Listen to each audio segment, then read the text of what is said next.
Why might Matisse Thybulle not be a future defensive player of the year, even though he may be regarded as one of the best, if not the best defensive player in the league right now, and has such a high potential?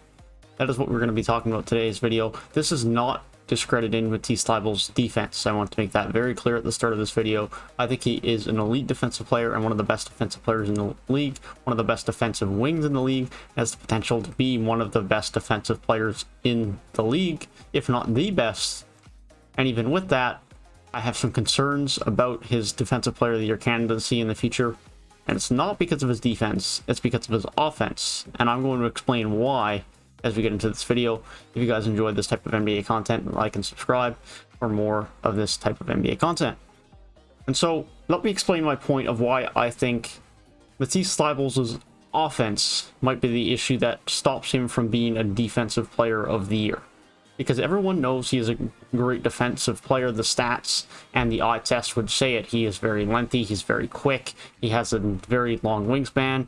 He has good length. He can play on ball, off ball, get into the passing lanes, get steals off of the dribble or off of passes and intercept them. He is very versatile and strong in all areas on the defensive end. He has enough length that he can protect the rim with some amount of ability as well on the wings when they drive the ball to the rim. Although most players don't get the ball to the rim when he's guarding them. But here's my concern. Matisse Thybulle is terrible on offense. And you might be thinking, why the heck does his offense have to do with his Defensive Player of the Year candidacy? And fair. Let me explain.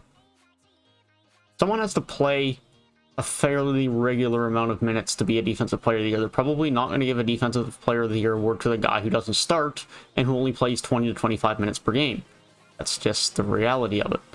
And I don't know if we're ever going to get to the point where Matisse Thybulle does play those types of minutes because of his offense.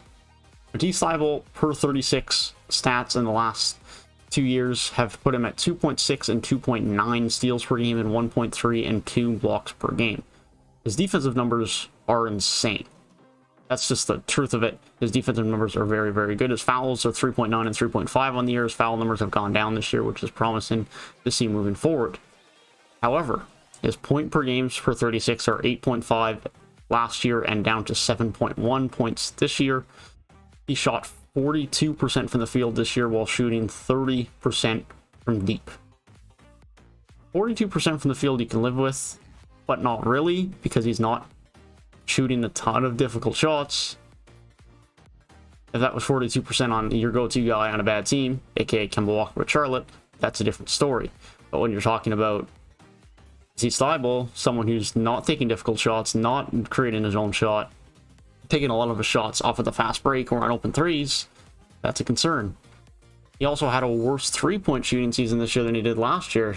He has shot, on the season, he is averaging 2.2 three-point attempts per game, and he has shot 30% from deep after shooting 35.7% from deep last year on 2.4 a game. So he has digressed in the three-point shooting department, and I think that's something that he's going to need to develop to become a starter in this league, is he's going to need to be a 3 and D guy.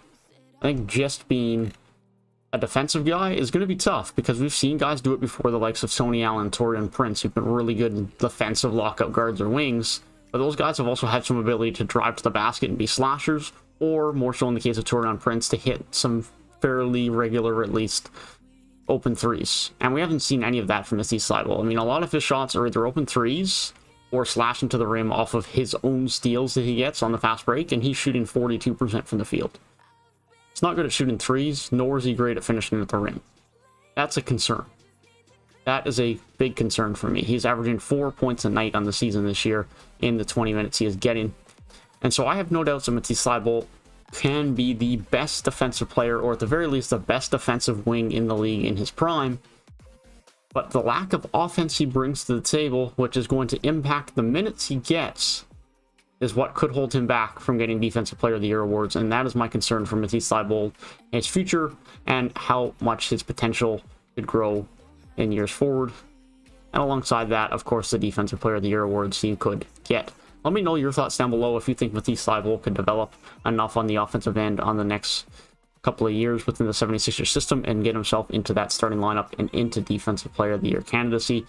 I currently don't see it on current development, but if he's willing to hit the gym and start working on a shot, maybe he can get there. But as of right now, I don't see it. But I think he's an absolute great defender. He is an absolute joy to watch on the defensive end. I love watching elite defensive players. I really do. You watch the likes of Rudy Gobert, Miles Turner, and then specifically on the wing, you look at the likes of OG Anunoby or Drew Holiday at the guard position. Matisse Thybulle is one of the elite ones in the league. And I hope he can get there at that elite level. We can see him on the court 30, 35 minutes a night and start to hit down some shots. But as of right now, I just don't see it. And that is my thoughts on why Matisse Thybulle will not win a Defensive Player of the Year award in his career. Hope you guys enjoyed the video. Have a great rest of your day, and I will see you guys in the next one.